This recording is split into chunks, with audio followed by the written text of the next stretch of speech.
इस वीडियो में दोस्तों हम लोग एक आईपीओ के बारे में बात करने वाले हैं जिसका नाम है एरिस इंफ्रा सॉल्यूशंस लिमिटेड, जिसकी सारी डिटेल्स आउट हो चुकी हैं प्राइस बैंड से लेकर, और जितनी भी डेट्स है सब कुछ हमें देखने को मिल रहा है। तो सारी चीज़ें इन डिटेल में कवर करने वाले हैं कि कंपनी के फंडामेंटल्स कैसे हैं, कंपनी काम क्या करती है और कितना आपको ग्रे मार्केट देखने को मिल रहा है। और ये वीडियो सिर्फ एजुकेशनल पर्पज़ के लिए, अगर आपको कंटेंट पसंद आता है तो प्लीज़ इस चैनल को आप ज़रूर सपोर्ट करें, सिर्फ और सिर्फ सब्सक्राइब बटन को प्रेस करके। तो चलिए वीडियो शुरू करते हैं। तो कंपनी की दोस्तों बात करें तो मैंने आपके सामने कंपनी की ऑफिशियल वेबसाइट ओपन कर रखी है, जो कि है एरिस इंफ्रा। तो कंस्ट्रक्शन मटेरियल्स के सेक्टर में कंपनी काम करती है, जो कि अगर आप थोड़ा इन डिटेल में बात करेंगे तो 2021 में ये कंपनी इनकॉर्पोरेटेड हुई थी। तो कुछ ज़्यादा खास पुरानी कंपनी देखने को नहीं मिलती है। Aris infra solution limited is a modern platform that helps construction and infrastructure companies buy material easily and manage their finance smartly. तो बेसिकली दोस्तों जो इंफ्रास्ट्रक्चर्स कंपनीज होती हैं उनके फाइनेंस को मैनेज करती है, और मटेरियल्स को बाय करने में काफ़ी इजी मेथड्स के थ्रू ये सारी चीज़ें कंपनी ये मैनेज करती है। Aris infra is a B2B technology driven company in the expanding construction materials market. The company focus on digitalizing and simplying the procurement process, delivering an efficient end-to-end customer experience. तो ये सारी चीज़ें दोस्तों company provide करती है। उसके अलावा अगर बात करी जाए तो प्रोडक्ट पोर्टफोलियो की बात करें तो includes GI pipe steel, MS wire, MS TMT bar, OPC bulk cement and more. ये सारे कंपनी के प्रोडक्ट पोर्टफोलियो में देखने को मिलते हैं। The company clients include Capacite infra project, Jai Kumar infra, Afcons एक बड़ा नाम देखने को मिलता है, EMS भी, SP Singla constructions private limited and मोरी। तो ये कुछ हमें मेन क्लाइंट्स कंपनी के देखने को मिलते हैं। Aris Unitern resolutions private is the company subsidiary that provide value added services tailor to real estate developers including advisory, consulting, consultancy, marketing and sales. तो ये एक सब्सिडरी भी हमें एरिस यूनिटन रीसोल्यूशंस देखने को मिलती है। कंपनी की अगर स्ट्रेंथ की बात करें तो leveraging technology to transform the supply chain for construction material, well positioned to capitalize on significant market opportunities, growing third party manufactured construction material, strong network effects, technology enabled comprehensive credit risk analysis framework for operational efficiency, led by promoters and supported by an experienced professional team। तो basically ये point तो में हर company में ही strength देखने को मिलेगी। तो ये टोटल हमें 5 स्ट्रेंथ कंपनी की देखने को मिलती है। तो चलिए बात करते हैं कंपनी के फंडामेंटल्स यानी कि फाइनेंशियल्स के बारे में। तो 2022 से 2024 के हमें Q3 का डेटा अवेलेबल है।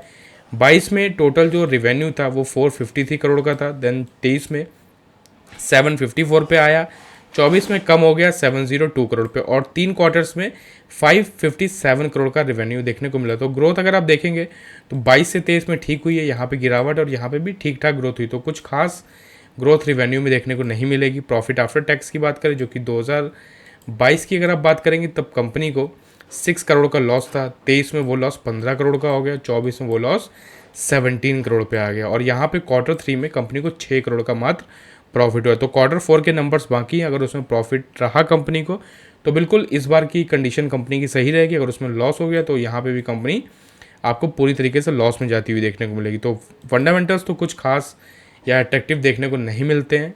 अगर 3 साल का आप सिर्फ कंपैरिजन करेंगे तो यहाँ पे कुछ ख़राब फंडामेंटल्स देखने को मिलते हैं कंपनी के।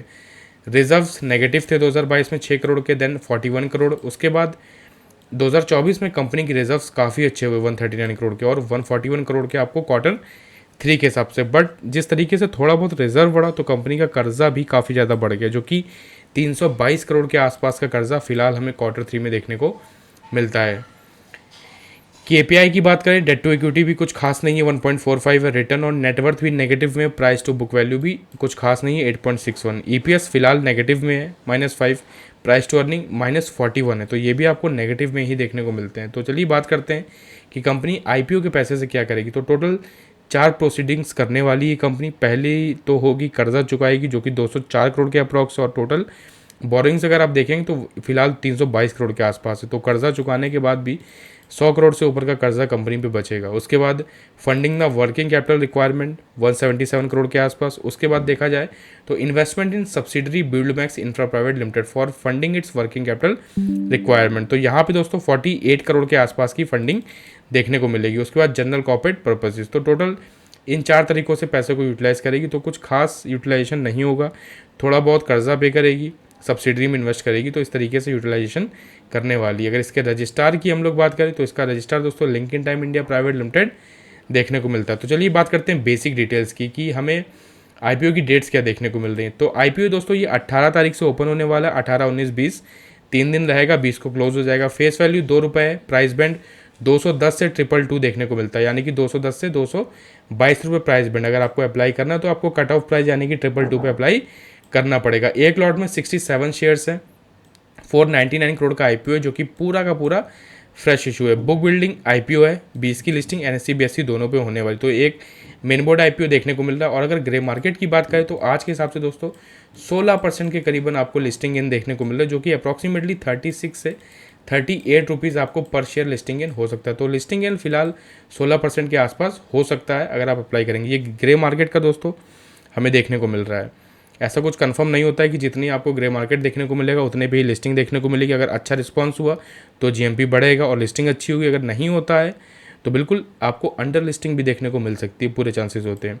आईपीओ 18 से ओपन होने वाला है, 20 को क्लोज हो जाएगा। टेंटेटिव अलॉटमेंट 23 जून का है। रिफंड आपको 24 जून को मिलेगा। शेयर्स भी 24 तारीख को ही डीमैट्स में आएंगे और टेंटेटिव लिस्टिंग इसकी 25 तारीख को होने वाली है। उसके बाद अगर बात करें आईपीओ की लॉट साइज़ की, तो एक लॉट में 67 शेयर्स है। एज अ रिटेल इन्वेस्टर आप मिनिमम एक लॉट अप्लाई कर सकते हैं, मैक्सिमम 13। स्मॉल एचएनआई में मिनिमम 14 है, मैक्सिमम 67 है। बिग एचएनआई में मिनिमम 68 है। उसके बाद एंड सो ऑन आप कितना भी चाहे अप्लाई कर सकते हैं। फिलहाल प्रमोटर्स का स्टेक दोस्तों 51% के आसपास है, जो कि पहले से ही कम है और पोस्ट आईपीओ के बाद और कम हो जाएगा 37.50। तो यहाँ पे अगर आप देखेंगे तो मेरे हिसाब से, अगर मेरा पर्सनल पॉइंट ऑफ व्यू की बात करेंगे तो मेरे हिसाब से कुछ खास हमें ये आईपीओ देखने को बिल्कुल भी नहीं मिल रहा है। ना ही फंडामेंटल्स कुछ खास है, ना ही कुछ आपको कंपनी में मजबूती फिलहाल देखने को मिल रही है। कर्जा भी काफ़ी ज़्यादा है और आईपीओ के पैसे से थोड़ा बहुत कर्जा भी चुकाएगी, उसके बाद भी कंपनी पे कर्जा रहेगा थोड़ा बहुत। तो देखते हैं किस तरीके का मार्केट रिस्पांस देता है। अगर रिस्पांस अच्छा मिला, जीएमपी बढ़ा, तो लिस्टिंग गेन के लिए आप बिल्कुल उसको अप्लाई कर सकते हैं। बाद बाकी आपका पर्सनल डिसीजन है और ये वीडियो सिर्फ एजुकेशनल पर्पज़ के लिए। तो क्या आप इस आईपीओ में अप्लाई करेंगे? कमेंट बॉक्स में बिल्कुल बताएं। तो मिलते हैं किसी और वीडियो में किसी और अपडेट के साथ, तब तक के लिए बाय बाय।